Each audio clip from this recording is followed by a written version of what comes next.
तो दोस्तों आज तारीख हो गई है 5 फरवरी 2023 की, साथ ही में दिन है रविवार का, वही हिंदी तारीख है शुक्ला पूर्णिमा और महीना चल रहा है माघ का। तो आइए बिना देर किए फटाफट से जानते हैं आज की ताज़ा खबरें और मुख्य समाचार। दोस्तों आज के मुख्य समाचार में पहली बड़ी खबर आ रही है इंडियन रेलवे को लेकर। ताज़ा जानकारी के मुताबिक ट्रेन से सफर करने वाले यात्रियों के लिए अच्छी खबर है। बताया गया सीनियर सिटीजन को मिलने वाली छूट को लेकर रेल मंत्री अश्विनी वैष्णव ने बड़ी जानकारी दी है। रेल मंत्री अश्विनी वैष्णव ने राज्यसभा में एक लिखित उत्तर में कहा है कि भारतीय रेलवे जल्द ही वरिष्ठ नागरिकों के लिए रियायत को बहाल कर सकता है, जिसे कोरोना की वजह से बंद कर दिया गया था। रेल मंत्रालय ने राज्यसभा में कहा है कि स्थायी समिति ने वरिष्ठ नागरिकों को कम से कम स्लीपर और थर्ड एसी के लिए रियायत देने पे विचार करने के लिए कहा है। आसान शब्दों में कहें तो आने वाले दिनों में जल्द ही वरिष्ठ नागरिकों को यानी कि बुजुर्गों को कोरोना के काल के पहले की तरह ट्रेन के टिकट के दाम में 50% की छूट दी जा सकती है। वहीं दोस्तों अगली बड़ी खबर आ रही है VI यानी कि वोडा आइडिया को लेकर। ताज़ा जानकारी के मुताबिक सरकार ने कर्ज में डूबी वोडा आइडिया के 16,133 करोड़ रुपए से ज्यादा के ब्याज बकाये को इक्विटी में बदलने की मंजूरी दे दी है। कंपनी ने बीते शुक्रवार को शेयर बाजार को ये जानकारी दी है। बताया गया सरकार को 10 रुपए के अंकित मूल्य वाले इक्विटी शेयर इसी कीमत पे जारी किए जाएंगे। कुल मिलाकर आसान शब्दों में कहें तो सरकार का वोडा आइडिया पे काफी ज्यादा पैसा बकाया था और वोडा आइडिया इसे चुका नहीं पा रहा था। इसी की वजह से अब सरकार ने इसके बदले कंपनी में ही हिस्सेदारी ले ली है। ताज़ा जानकारी के मुताबिक अब VI यानी कि वोडा आइडिया 35% सरकारी कंपनी हो गई है, क्योंकि सरकार ने अपने बकाया पैसे के बदले VI यानी कि वोडा आइडिया कंपनी में 35% की हिस्सेदारी ले ली है। वहीं दोस्तों अगली बड़ी खबर आ रही है एशिया की सबसे बड़ी हेलीकॉप्टर फैक्ट्री को लेकर। जी हाँ, एशिया की सबसे बड़ी हेलीकॉप्टर फैक्ट्री बनकर तैयार हो गई है। आने वाले 6 फरवरी को यानी कि कल प्रधानमंत्री मोदी कर्नाटक के तुमकुरू में इस फैक्ट्री को देश को समर्पित करेंगे। इस फैक्ट्री के बारे में रक्षा मंत्रालय ने बताया है कि यहाँ अगले 20 साल में 4 लाख करोड़ के कारोबार के साथ 1000 से ज्यादा हेलीकॉप्टर बनाए जाएंगे। वहीं दोस्तों अगली बड़ी खबर आ रही है इन्फेक्शन फैलाने वाले आई ड्रॉप को लेकर। ताज़ा जानकारी के मुताबिक भारतीय ड्रग्स स्टैंडर्ड कंट्रोल ऑर्गेनाइजेशन ने देश में बनी उस आई ड्रॉप की मैन्युफैक्चरिंग पे रोक लगा दी है, जिसके इस्तेमाल से अमेरिका में अभी हाल ही में 55 लोगों को संक्रमण और एक व्यक्ति की जान भी चली गई थी। संस्थान ने ये भी कहा है कि बीते शुक्रवार को मामला सामने आने के बाद से ही दोनों देश इस मामले की जाँच में जुट गए हैं, यानी कि अमेरिका और इंडिया। दोस्तों आपने हमारे बीते रोज का मुख्य समाचार देखा होगा तो आपको इस खबर के बारे में अच्छे से जानकारी होगी। असल में आंखों में डालने वाली एक दवा है जो कि अपने भारत में ही बनती है और ये अमेरिका में भी इस्तेमाल होती है। तो इसी दवा को आंख में डालने की वजह से कई लोगों को इन्फेक्शन हो गया है और ये इन्फेक्शन एक खास तरह का इन्फेक्शन है। परेशानी वाली बात यह है कि इसकी वजह से एक व्यक्ति की जान भी चली गई है। इसी की वजह से इस दवा की जांच अमेरिका में भी हो रही है और इंडिया में भी। वहीं दोस्तों अगली बड़ी खबर आ रही है ट्रांसजेंडर के प्रेग्नेंट होने को लेकर। बताया गया ये देश में पहला ऐसा केस है। ताज़ा जानकारी के मुताबिक केरल के कोझिकोड में एक ट्रांसजेंडर कपल माता पिता बनने वाले हैं। बताया गया पिछले 3 साल से साथ रह रहे जहाद और जिया पावल ने सोशल मीडिया पर बताया है कि बच्चा मार्च में जन्म लेगा। जिया ने जहाद के साथ एक फोटो भी शेयर की है। फोटो में जहाद प्रेग्नेंट नजर आ रहे हैं। बताया गया देश में ये ऐसा पहला मामला है कि एक पुरुष ट्रांसजेंडर बच्चे को जन्म देगा। बताया गया इस कपल में जो महिला है उनका नाम जिया पावल है और वो एक डांसर है। पहले वो पुरुष थी, बाद में वो महिला ट्रांसजेंडर बने। वहीं जहाद पहले लड़की थे और वो बाद में पुरुष ट्रांसजेंडर बने। वहीं दोस्तों अगली बड़ी खबर आ रही है भारत द्वारा तालिबान को सहायता देने को लेकर, जिसपे अरविंद केजरीवाल ने उठाया है बड़ा सवाल। जी हाँ, दिल्ली के मुख्यमंत्री अरविंद केजरीवाल ने केंद्रीय बजट में अफगानिस्तान की सहायता के लिए अलग से 200 करोड़ रुपए रखे जाने पे सवाल उठाया है। उन्होंने बीते शनिवार को सवाल किया है कि क्या शिक्षा, स्वास्थ्य और दिल्ली के बजटीय आवंटन में कटौती करके तालिबान शासित देश को धन देना सही है। वैसे आप नहीं जानते हैं तो आपको बता दें केंद्र सरकार ने अभी हाल ही में जो बजट पेश किया था उसमें 200 करोड़ रुपए अलग से रखे थे तालिबान शासित अफगानिस्तान की सहायता के रूप में। इसी की वजह से दिल्ली के मुख्यमंत्री ने केंद्र सरकार पे ये बड़ा सवाल उठाया है और कहा है कि दिल्ली के आवंटन में इसके अलावा कई और चीजों में कटौती करके क्या तालिबान की मदद करना सही है। दोस्तों आप भी इसी वीडियो के नीचे कमेंट बॉक्स में कमेंट करके बताएं कि क्या तालिबान की मदद करना आपके हिसाब से सही है या नहीं, और क्या आप केजरीवाल के साथ हैं या फिर केंद्र सरकार के इस मामले में। वहीं दोस्तों अगली बड़ी खबर आ रही है चाहत खन्ना को लेकर। जानकारी के मुताबिक तिहाड़ जेल में बंद ठग सुकेश चंद्रशेखर ने जेल से फिर एक लेटर लिखा है। इसमें उसने लिखा है कि मुझे उन औरतों में कोई दिलचस्पी नहीं है जो पहले से शादीशुदा हैं या जिनके बच्चे हैं। मैं चाहत खन्ना जैसा गोल्ड डिगर यानी कि पैसे के लिए रिश्वत खाने वाली ऐसी लड़की को नहीं चाहता हूँ। साथ ही सुकेश चंद्रशेखर ने आगे लिखा कि चाहत खन्ना और निकी तंबोली से मेरा संबंध सिर्फ प्रोफेशनल वजहों से था। दरअसल दोस्तों बात यह है कि चाहत खन्ना ने कुछ दिन पहले कहा था कि सुकेश ने उन्हें धोखे से जेल में मिलने के लिए बुलाया था और घुटनों पे बैठ के उन्हें प्रपोज किया था। तो अब इसी मामले में ठग सुकेश चंद्रशेखर का जवाब आया है। वहीं दोस्तों अगली बड़ी खबर आ रही है अग्निवीर भर्ती के नियमों में होने वाले बदलाव को लेकर। ताज़ा जानकारी के मुताबिक सेना ने अग्निवीर भर्ती प्रक्रिया में बदलाव की घोषणा की है। बताया गया अब अग्निवीर भर्ती के तहत सेना में शामिल होने के इच्छुक उम्मीदवारों को अब पहले ऑनलाइन कॉमन एंट्रेंस एग्जामिनेशन देना होगा। इसके बाद फिजिकल फिटनेस और मेडिकल टेस्ट होंगे। सेना द्वारा विभिन्न समाचार पत्रों में प्रक्रिया में बदलाव के संबंध में विज्ञापन जारी कर दिए गए हैं। बाकी आप ज्यादा जानकारी के लिए इससे जुड़ी जो ऑफिशियल वेबसाइट है उसे विजिट कर सकते हैं। वहीं दोस्तों अगली बड़ी खबर आ रही है 100 फीट के एस्ट्रॉइड को लेकर, जो कि पृथ्वी के पास से गुजरने वाला है। जी, अमेरिकी स्पेस एजेंसी नासा ने सूचना जारी करते हुए बताया है कि पृथ्वी के पास से आज 5 एस्ट्रॉइड गुजरेंगे, जिसमें से एक 160 फीट बड़ा है। नासा के अनुसार ये सभी एस्ट्रॉइड 100 फीट से लेकर 58 फीट तक के अलग अलग आकार के हैं। पृथ्वी के बेहद ही पास से गुजर रहे इन एस्ट्रॉइड पर, यानी कि बड़े बड़े इन अंतरिक्ष के पत्थरों पर स्पेस एजेंसी ने अपनी नजर बनाई हुई है। हालांकि फिलहाल इसे लेकर मानव जीवन के लिए कोई खतरा नहीं बताया गया है, यानी कि ये 5 एस्ट्रॉइड पृथ्वी के बेहद ही पास से तो गुजर रहे हैं, लेकिन फिलहाल इनके टकराने की संभावना नहीं है। वहीं दोस्तों अगली बड़ी खबर आ रही है अयोध्या में बन रहे राम मंदिर को लेकर। ताजा जानकारी के मुताबिक अयोध्या में राम मंदिर तक जाने के लिए 3 और भव्य पथ बनाए जाएंगे। इन्हें राम पथ, भक्ति और धर्म पथ के नाम से जाना जाएगा। बताया गया है ये मार्ग 2 से 8 किलोमीटर तक लंबे होंगे। इसके लिए प्रस्ताव तैयार कर लिया गया है, जो शीघ्र ही कैबिनेट के सामने रखा जाएगा और इन तीनों ही रास्तों को बनाने में लगभग 300 करोड़ रुपए का खर्च आएगा। वहीं दोस्तों अगली बड़ी खबर आ रही है 5 जजों की नियुक्ति को लेकर। जानकारी के मुताबिक सुप्रीम कोर्ट की सख्ती के 24 घंटे के भीतर ही केंद्र सरकार ने सुप्रीम कोर्ट में 5 जजों की नियुक्ति को मंजूरी दे दी है। कानून मंत्री किरण रिजिजू ने ट्विटर पे इसकी जानकारी शेयर की है। उन्होंने लिखा है कि भारत के संविधान के तहत राष्ट्रपति ने हाईकोर्ट के 5 जजों को सुप्रीम कोर्ट में नियुक्ति किया है। मैं सभी को शुभकामनाएं देता हूं। बताया गया ये 5 जज कल 6 फरवरी को शपथ लेंगे और सुप्रीम कोर्ट के जजों की जो टीम है ये उनमें शामिल हो जाएंगे। वहीं कानून मंत्री को लेकर एक और खबर आ रही है। जानकारी के मुताबिक कानून मंत्री किरण रिजिजू ने बीते शनिवार को सुप्रीम कोर्ट की चेतावनी को नकार दिया है। बताया गया है रिजिजू ने अपना भाषण देते हुए कहा कि कुछ मीडिया रिपोर्ट्स में कहा जा रहा है कि सुप्रीम कोर्ट ने चेतावनी दी है, जबकि यहाँ कोई किसी को चेतावनी नहीं दे सकता। हम जनता के सेवक हैं, हम संविधान के हिसाब से काम करते हैं। साथ ही उन्होंने कहा जनता देश की मालिक है और कोई किसी को चेतावनी नहीं दे सकता। हालांकि दोस्तों कानून मंत्री का ये कहना गलत माना जा रहा है, क्योंकि देश का सबसे बड़ा कोर्ट कई ऐसे मामले हैं जिनमें किसी सिंगल व्यक्ति को या फिर किसी संस्था को या फिर किसी सरकार तक को चेतावनी दे सकता है।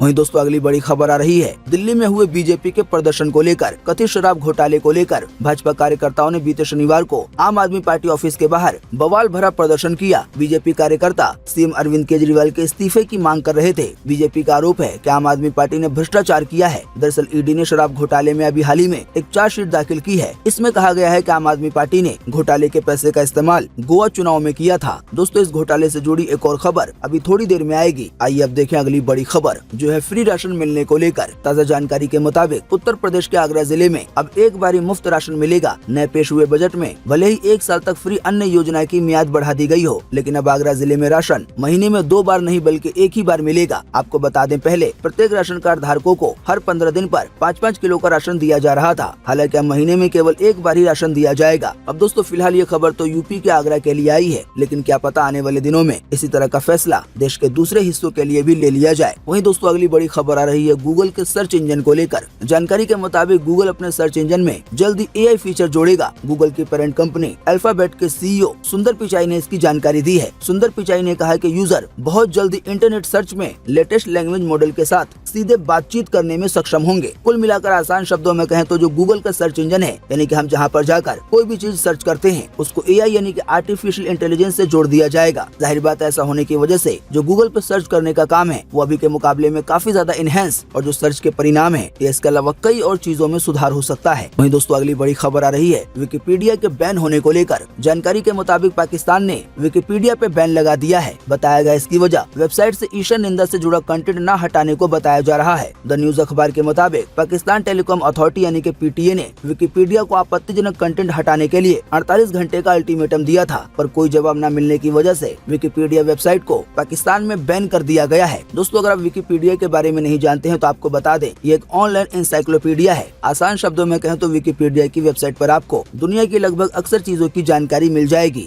वहीं दोस्तों अगली बड़ी खबर आ रही है गेहूं के दाम को लेकर। जानकारी के मुताबिक गेहूं की बढ़ती कीमतों को रोकने के लिए खुले बाजार में बेचने से इसकी कीमतें एक सप्ताह में ही 10% नीचे आ गई हैं, यानी कि गेहूं या फिर इससे जुड़ी चीजें सस्ती हो सकती हैं। हालांकि सस्ता होना ये केवल एक अनुमान है। वहीं दोस्तों अगली बड़ी खबर आ रही है महंगाई के चलते बच्चे पैदा न करने को लेकर। जानकारी के मुताबिक जापानी प्रधानमंत्री फूमियो किशिदा ने अभी हाल ही में चिंता जताई है कि घटते बर्थ रेट की वजह से जापान बिखरने की कगार पर है। साथ ही जानकारी के मुताबिक ये हाल केवल जापान का नहीं बल्कि एशिया की जमीन से दुनिया की महाशक्ति बनने का सपना देख रहे चीन के लिए भी गिरता बर्थ रेट चिंताएं बढ़ा रहा है। दोस्तों आपको बता दे, चीन दुनिया की दूसरी और जापान तीसरी सबसे बड़ी इकोनॉमी है। यानी दुनिया के दो सबसे बड़े समृद्ध देशों में हर साल पैदा होने वाले बच्चों की संख्या घटती जा रही है। इसी की वजह से दोनों देशों की चिंताएं बढ़ गई हैं। इस बारे में एक्सपर्ट्स का कहना है कि इन दोनों ही देशों में विवाहित जोड़े परिवार बढ़ाने में खास रुचि नहीं दिखा रहे हैं। अब इसकी वजह आखिर क्या है, ये सुनने में थोड़ा अजीब जरूर लग सकता है, लेकिन इसकी एक बड़ी वजह महंगाई बताई जा रही है। साथ ही बताया गया है दुनिया की दो सबसे बड़ी इकोनॉमी वाले देशों में जीना भारत के मुकाबले 150% महंगा है, यानी कि चीन और जापान में। वहीं दोस्तों अगली बड़ी खबर आ रही है सीएम योगी के एक नए बयान को लेकर। जानकारी के मुताबिक मुख्यमंत्री योगी आदित्यनाथ ने कहा है कि उत्तर प्रदेश देश की सबसे बड़ी अर्थव्यवस्था बनने की ओर अग्रसर है। देश में सबसे ज्यादा युवा यूपी में है। युवाओं को रोजगार और स्वरोजगार के लिए सरकार हर संभव कोशिश कर रही है। मुख्यमंत्री ने बीते शनिवार को मुख्यमंत्री आवास पर भारतीय जनता युवा मोर्चा की राष्ट्रीय सुशासन यात्रा में आए युवा मोर्चा के पदाधिकारियों से संवाद किया और इसी दौरान ये बातें कही। देश के सभी राज्यों के मुकाबले सबसे बड़ी अर्थव्यवस्था बनने की ओर अग्रसर है। वहीं दोस्तों अगली बड़ी खबर आ रही है पाकिस्तान के पेट्रोलियम उद्योग को लेकर। जानकारी के मुताबिक नकदी के संकट से जूझ रहे पाकिस्तान में विदेशी मुद्रा भंडार सिर्फ 18 दिन का रहने और डॉलर के मुकाबले रुपया बुरी तरह से गिरने के बाद पेट्रोलियम उद्योग भी संकट में आ गया है। बताया गया पाकिस्तानी तेल कंपनियों ने चेतावनी दी है कि देश में डॉलर की कमी तथा रुपए में मूल्य की गिरावट से व्यापार लागत बढ़ने के कारण पेट्रोलियम उद्योग खत्म होने के कगार पर है। दोस्तों अगर पेट्रोलियम उद्योग खत्म हो जाता है तो पेट्रोल, डीजल या फिर इस तरह के जो भी फ्यूल हैं, सबसे पहले तो इनका आना ही बंद हो जाएगा। आप सोच सकते हैं कि इनके बंद होने से लगभग सभी तरह की मशीनें बंद हो जाएंगी, क्योंकि कई जगहों पर बिजली बनने में भी इसका इस्तेमाल किया जाता है। बताया गया पाकिस्तान की इकोनॉमी दिन ब दिन और बदहाल होते जा रही है। अभी हाल ही में एक ताज़ा जानकारी आई है जिसमें ये बताया गया है कि पाकिस्तानी रुपया अंतर्राष्ट्रीय बाजार में ऐतिहासिक गिरावट के साथ 276 रुपए 58 पैसे प्रति डॉलर पे पहुंच गया है। यानी कि पाकिस्तानियों को $1 लेने के लिए 276 रुपए 58 पैसे देने होंगे। बताया गया पाकिस्तानी रुपया गिरने की वजह से भी पाकिस्तान का जो पेट्रोलियम उद्योग है उस पर बड़ा असर पड़ रहा है। वहीं दोस्तों अगली बड़ी खबर आ रही है। जानकारी के मुताबिक अगर आप ट्विटर के ब्लू टिक वाले यूजर हैं तो आपकी आने वाले दिनों में मौज हो सकती है, क्योंकि एलन मस्क आपको मोटी कमाई करा सकते हैं। हालांकि ये सर्विस केवल ब्लू टिक यूजर वालों के लिए होगी। बताया गया एलन मस्क ने यह ऐलान किया है कि कुछ कंटेंट क्रिएटर्स के साथ एड रेवेन्यू साझा किया जाएगा। मतलब ट्विटर की तरफ से ब्लू टिक यूजर के पोस्ट के साथ विज्ञापन को जोड़ा जाएगा। इसके बाद उस विज्ञापन से जो कमाई होगी तो उसका कुछ हिस्सा ट्विटर के यूजर को भी दिया जाएगा। आसान शब्दों में कहें तो ये कमाई का मॉडल लगभग यूट्यूब की तरह होगा। वहीं दोस्तों अगली बड़ी खबर आ रही है केजरीवाल के रोड शो को लेकर। जानकारी के मुताबिक राजस्थान में होने वाले विधानसभा चुनाव के लिए आम आदमी पार्टी अब एक्टिव होने जा रही है। बताया गया इसकी शुरुआत राजस्थान में आम आदमी पार्टी के वरिष्ठ नेता और दिल्ली के उप मुख्यमंत्री मनीष सिसोदिया करेंगे। वहीं इसके बाद मार्च के महीने में पार्टी राजस्थान में अरविंद केजरीवाल के रोड शो कराने की तैयारी में है। दोस्तों केजरीवाल को लेकर यह कहले आम आदमी पार्टी को लेकर एक और खबर आ रही है। जानकारी के मुताबिक दिल्ली में 2022 में आबकारी नीति घोटाले में प्रवर्तन निदेशालय यानी कि ईडी के नए रुख से दिल्ली के सीएम अरविंद केजरीवाल और डिप्टी सीएम और साथ ही में आबकारी मंत्री मनीष सिसोदिया की मुश्किलें बढ़ गई हैं। बताया गया है इस बार ईडी ने आबकारी नीति घोटाले में स्पेशल कोर्ट में सप्लीमेंट्री चार्जशीट दायर की है और चार्जशीट के जरिए ये दावा किया है कि उन्हें आम आदमी पार्टी के बारे में 100 करोड़ रुपए ली गई रिश्वत की रकम की जानकारी मिली है, जिस रकम को सीएम केजरीवाल के आदेश पर गोवा के चुनाव प्रचार में खर्च किया गया था। आसान शब्दों में कहें तो आम आदमी पार्टी पर 100 करोड़ के घोटाले का आरोप लगा है। वहीं दोस्तों अगली बड़ी खबर आ रही है कोरोना काल में जिन बच्चों ने अपने माँ बाप को खो दिया उनके लिए एक सुनहरे मौके को लेकर। जानकारी के मुताबिक दिल्ली विश्वविद्यालय यानी कि DU के कुलपति योगेश सिंह ने बीते शनिवार को कहा है कि कोरोना के कारण अपने माता पिता को खोने वाले हजारों अनाथ बच्चों को उनके लिए सीट आरक्षित करने के विश्वविद्यालय की नई पहल से निःशुल्क यानी कि फ्री उच्च शिक्षा हासिल करने का अवसर मिलेगा। यानी कि जिन बच्चों ने कोरोना के दौरान अपने माँ बाप को खो दिया उनको DU यानी कि विश्वविद्यालय में आरक्षित करके सीटें दी जाएंगी और साथ ही में उनकी पढ़ाई भी बिल्कुल फ्री होगी। बाकी अब ज्यादा जानकारी के लिए DU की ऑफिशियल वेबसाइट को विजिट कर सकते हैं। वहीं दोस्तों अगली बड़ी खबर आ रही है वंदे मेट्रो को लेकर। जानकारी के मुताबिक रेल मंत्री अश्विनी वैष्णव ने बीते शनिवार को कहा है कि प्रधानमंत्री मोदी ने रेल मंत्रालय से वंदे मेट्रो लाने के लिए कहा है। बताया गया है वंदे मेट्रो पास के दो बड़े स्टेशनों के बीच चलने वाली ट्रेन की अवधारणा की तरह है। आसान शब्दों में कहें तो आने वाले दिनों में वंदे मेट्रो के नाम से ट्रेनें चलना शुरू होंगी और ये लगभग वंदे भारत ट्रेन की तरह होंगी।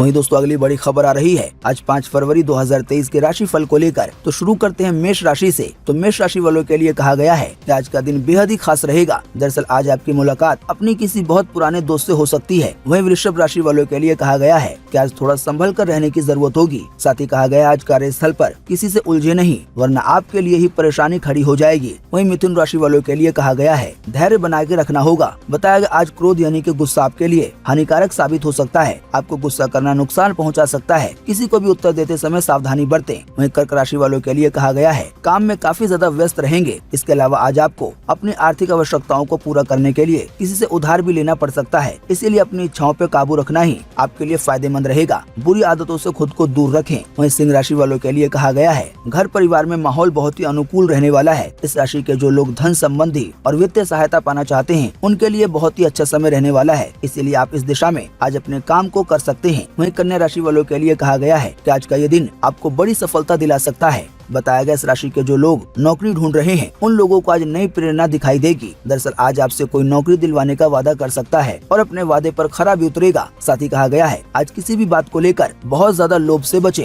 वहीं तुला राशि वालों के लिए कहा गया है कि आज पद उन्नति के कई अच्छे अवसर मिलेंगे। आज आप अपनी बुद्धि का अच्छा इस्तेमाल करेंगे। साथ ही कहा गया है इसके साथ ही आज आप परिस्थितियों को अपने पक्ष में करने में कामयाब रहेंगे। वहीं वृश्चिक राशि वालों के लिए कहा गया है कि जो लोग अविवाहित हैं उनके लिए विवाह के अच्छे अवसर प्राप्त हो सकते हैं। विद्यार्थी वर्ग के लोगों के लिए फिलहाल समय काफी अच्छा रहने वाला है। आज वो अच्छा प्रदर्शन करेंगे और अपने भविष्य को लेकर कोई अहम फैसला लेने में भी कामयाब रहेंगे। वहीं धनु राशि वालों के लिए कहा गया है कि आज का दिन मिला जुला रहने वाला है। इसी के साथ कहा गया है जो लोग शादीशुदा हैं और जो लोग लव रिलेशन में हैं उनके लिए भी समय मिश्रित रहने वाला है, यानी कि मिला जुला। वहीं आज विद्यार्थी वर्ग के लोग अपने समय का सदुपयोग करने में सक्षम रहेंगे। वहीं मकर राशि वालों के लिए कहा गया है कि मकर राशि के लोगों के लिए आज का दिन प्रेम संबंधों के प्रति लापरवाही बरतना आपके लिए परेशानी खड़ा कर सकता है। साथ ही कहा गया आज आप अपने भविष्य को लेकर जो भी योजनाएं बनाएं वो बहुत ही सूझबूझ के साथ बनाएं। वहीं कुंभ राशि वालों के लिए कहा गया है कि आज का दिन जीविका के क्षेत्र में लाभ के अवसर दिलाने वाला रहेगा। आप अपनी मधुर वाणी से संबंधों को मजबूत बनाएंगे, यानी कि अपनी आदत से या अपनी बोली से। साथ ही कहा गया आज खुद पर आलस्य को हावी ना होने दे, यानी कि आलस को, क्योंकि वरना आपके महत्वपूर्ण कामों में रुकावट पैदा हो सकती है। वहीं मीन राशि वालों के लिए कहा गया है कि मीन राशि वालों के लिए आज महत्वपूर्ण कार्य सार्थक होने के योग्य है, यानी कि जो महत्वपूर्ण काम है वो कामयाब हो सकते हैं। साथ ही कहा गया आपको जीवन साथी का भावनात्मक सहयोग प्राप्त होगा। आज आपको किसी बाहरी व्यक्ति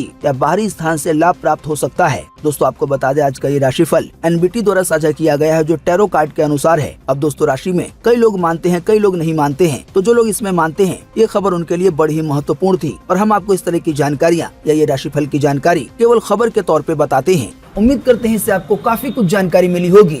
हम बस इसके बदले में आपसे इतना ही चाहते हैं कि आप इस वीडियो को लाइक कर दें और शेयर कर दें, क्योंकि आपका लाइक और शेयर करना ही होता है हमारी मेहनत का फल।